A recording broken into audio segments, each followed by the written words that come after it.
السلام عليكم ورحمة الله وبركاته. الحمد لله والصلاة والسلام على أشرف الأنبياء والمرسلين صلوات الله وسلامه عليه دائما إلى يوم الدين أما بعد. All praises due to Allah subhanahu wa ta'ala. Peace and blessings be upon his last prophet Muhammad sallallahu alayhi wasallam. I praise Allah subhanahu wa ta'ala at this moment that I'm taking part in this forum, which is very, very important, not only to the Muslim world, but to the world over, and every individual who is a peace-loving and someone who really value the life of a human being, as it is stipulated in the Holy Quran that وَلَقَدْ كَرَّمْنَا بَنِي آدَمَ, that indeed Allah subhanahu wa ta'ala says that we respected every soul of Ibn Adam. Dear respected brothers and sisters, my humble duty this afternoon from this part of the world in Africa, we are in this African afternoon. In Malawi, I understand in Malaysia it's night. I would say that good evening over there or over wherever you are. Where Dr. Abu-Bakr has just left his presentation, it would be just a matter of connection, because when you look at my slides, it's particularly discussing about SADC. SADC, if we go to the next slide, please, sister. SADC is particularly, we are talking that is Southern African Development Community. Dr. Abu-Bakr has managed to give a brief note of how all 54 countries in Africa are taking the issue of Israel genocide and Israel atrocities and the aggression on people of Palestine, our brothers and sisters in Islam. But particularly, I'll be talking from the perspective of Africa, where we have mentioned through the presentation of Dr. Abu-Bakr, my brother, that South Africa is a leading country in southern part of Africa. Then I would want to say that if you look at the SADC, the composition, there are about 16 countries who are in this block of Southern African Development Community, and South Africa being economically have a good hand over other countries. I want you to have a good look from all the countries listed down here, 16 countries. You find that they are not Islamic countries. Of course, a country that would find a good number of Muslims perhaps would be Tanzania, the Republic of Tanzania, and seconded perhaps by Malawi, which is almost exporting and spreading Islam to other parts of Southern Africa, to South Africa, Zimbabwe, and Zambia. So among these 16 members of the SADC, none of them who can be known as an Islamic state. So what we are talking here, we are talking from a perspective of the human, understanding of the values of how important human life is. So we'll be talking about 16 countries. What are their position when we talk of the atrocities and aggression of Israel on our friends and the relatives in Palestine? Can we go to the next, please? Their position, it's that very clear that all the countries in this part of the world, 16 members of SADC, they condemn the aggression of Israel from the very same day that the 7th October, when the attack happened, and the retaliation and aggression by the Israel army on our friends in Palestine, in Gaza particularly. All African nations do condemn that, and I'm speaking from the perspective of SADC. They do condemn all acts of violence because when you look at what is happening there from the current situation that has been given by Dr. Ferooze, it's very clear that still atrocities are there. Every day we are seeing women, children, and the elderly being shot dead or displaced. So this condemnation of massacre is due to the loss of life of women, children, elderly, and in short, killing of the civilians. Because when you look at the whole the war, the way it is moving, you find that many lives which are being lost every day, not the army personnel, but rather they are the civilians. So the African nation, particularly from the SADC perspective, do condemn that and further expresses deep concerns over the loss of hundreds of innocent civilians, like I have alluded. No one country in this part of the world, from the SADC perspective, which is condoning what is happening and the aggression by the defense of the Israel. So due to that, there is quite a lot of damage that is happening. We know, and Dr. Ferooze has made it very clear that there are displacement of people within the country, moving from one place to the other, moving from one place to the other, everyday basis. And that again warrants to have internationally displaced persons. As we are talking now, some have crossed the borders to Israel, to Egypt, and some have even flew out of such. Let me put it very clear here that the displacement is not starting now. It is a historical event that has been happening many times without mention. I have good friends from Palestine. I remember when I was in Libya some time back during my first degree studies, I had a friend from Palestine, Muslim, by the name of Muslim. And also we had another certain classmate, a lady, all of them, they were almost displaced already. This woman was staying with her parents in Tripoli.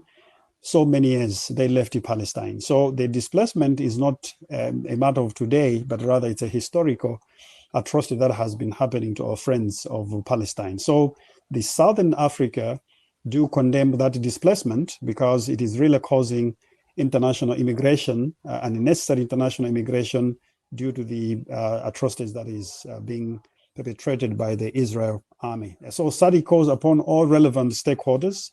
When we talk of all relevant stakeholders, we are talking of international community. We have UN and many other institutions. For example, there are other regional bloc institutions like SADC itself. We have ECOWAS, for example, in the southern part, in the western part of Africa, and many other. We're talking of European Union. All of them, SADC do call upon all of them to stand with the oppressed people and then raise their voice against the aggressor. So we can move to the next.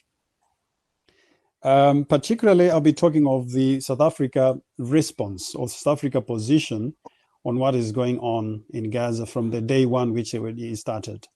If you recall, Dr. Abubakar has walked us through of what South Africa's position is, and we have been watching the foreign minister of South Africa, and we do congratulate her speeches. Every time when she stands, she really stands for the nation, she really stands for the humanity, and not only for the people of South Africa, but of course for the world in its entirety.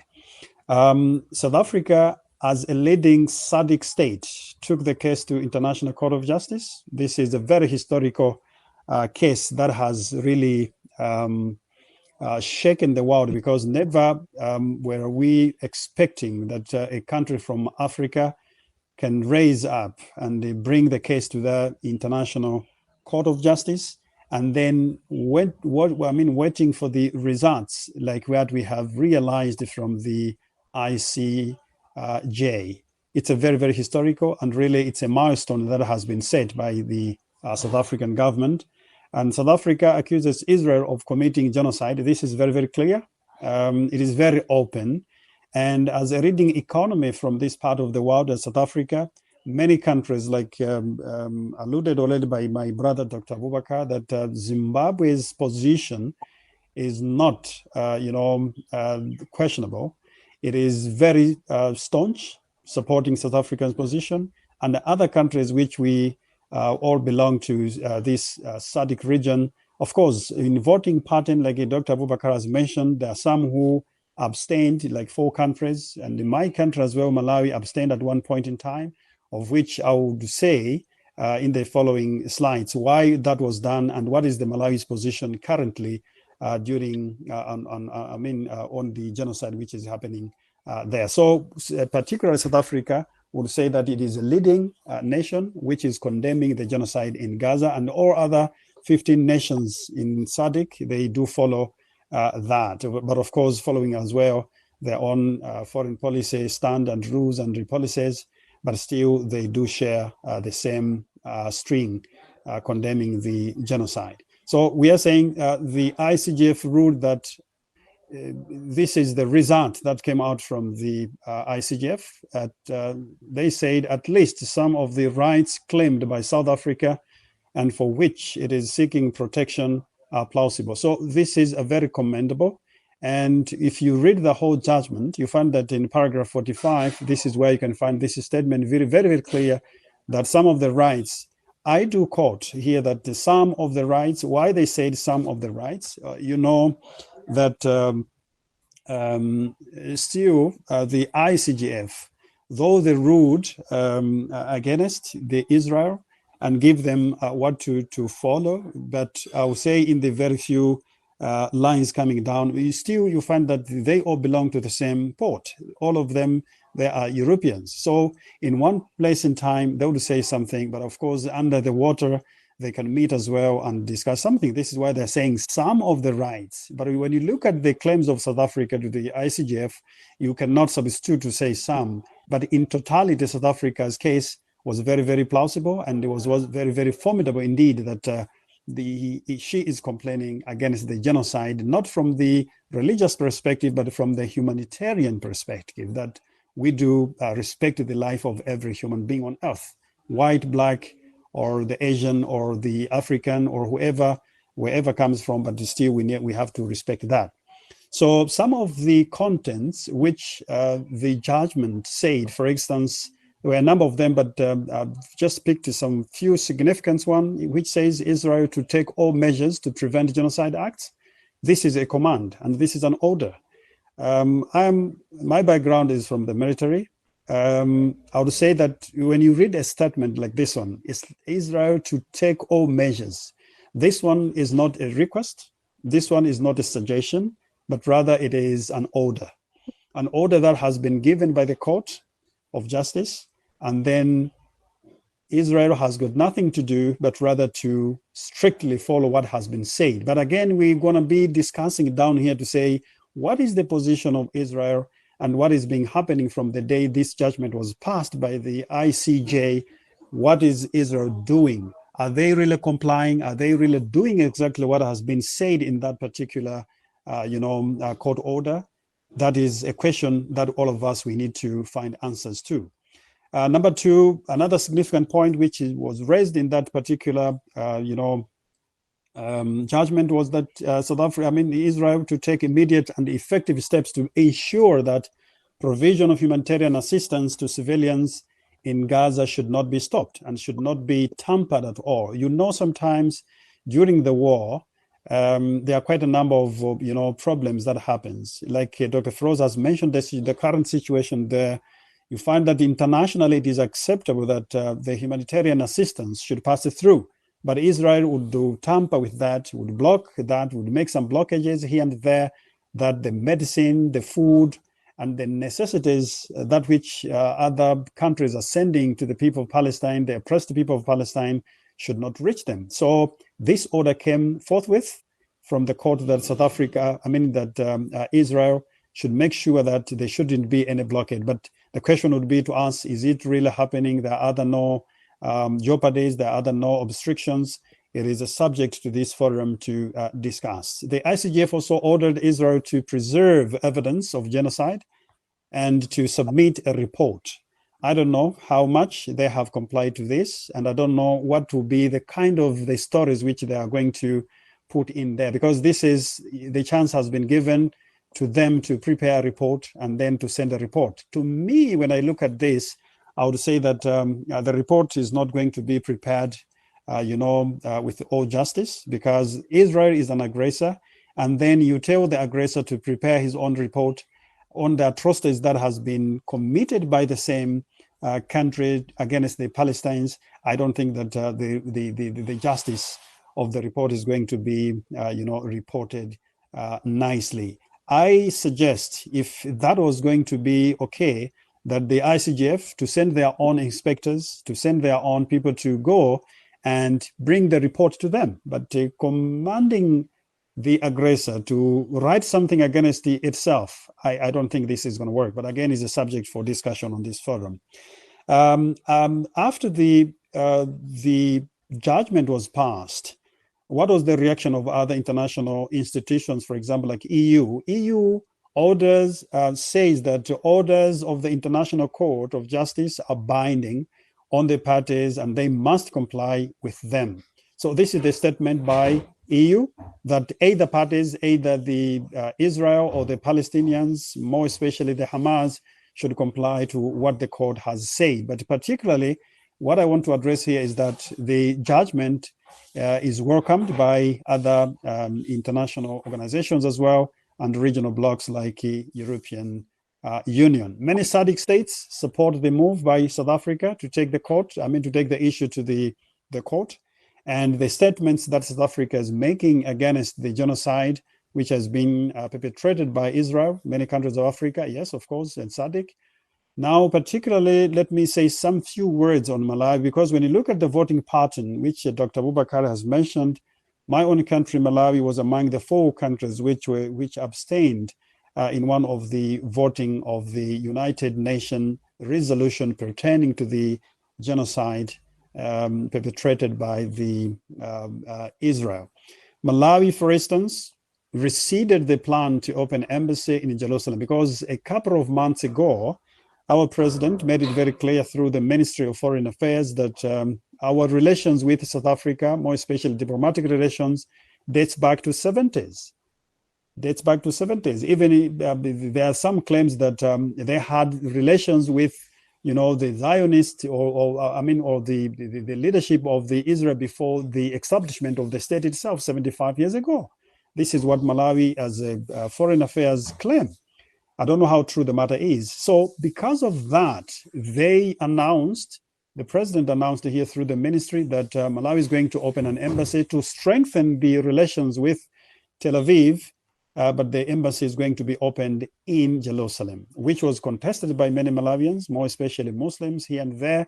But through the discussions in different forums, Malawi receded that plan to open an embassy in Jerusalem. Currently, Malawi is opening the embassy in Tel Aviv, where all other countries across the globe have their own diplomatic missions. This justifies that Malawi and many other countries in SADC really understand that the genocide really has to be stopped by receding that decision because people contested. Further to that, SADC states in general stand with people of Palestine, like I have already said. SADC states condemn genocide. This is very, very clear indeed. There is no one who can question that. But of course, what they're calling for is immediate permanent ceasefire. Because when you say ceasefire, you remember a couple of weeks ago, we had a ceasefire, the first ceasefire, which was there. But what happened?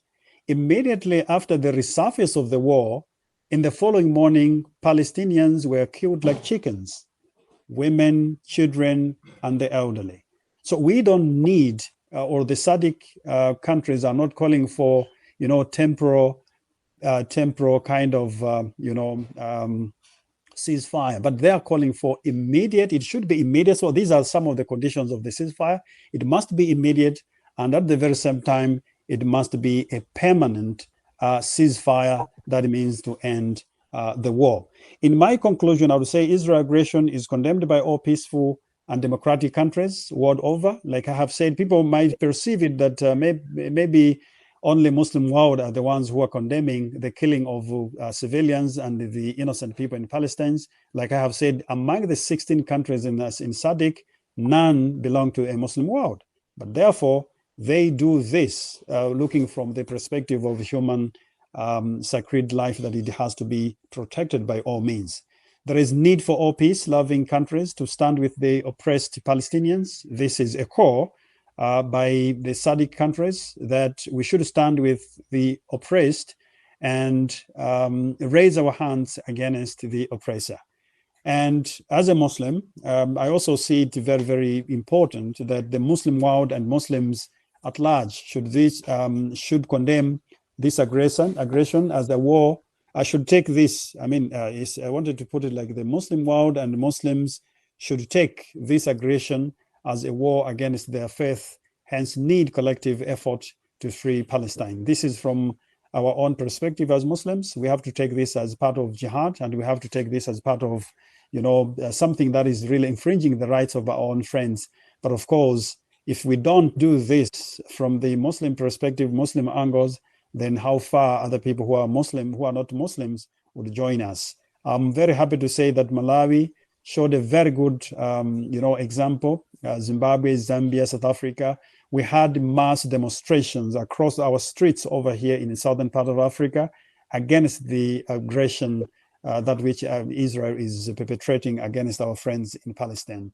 So I close my presentation in brief that the SADC position led by South Africa is really condemning the whole, action of Israel against the Palestinians. وآخر دعوانا الحمد لله والسلام عليكم ورحمة الله وبركاته.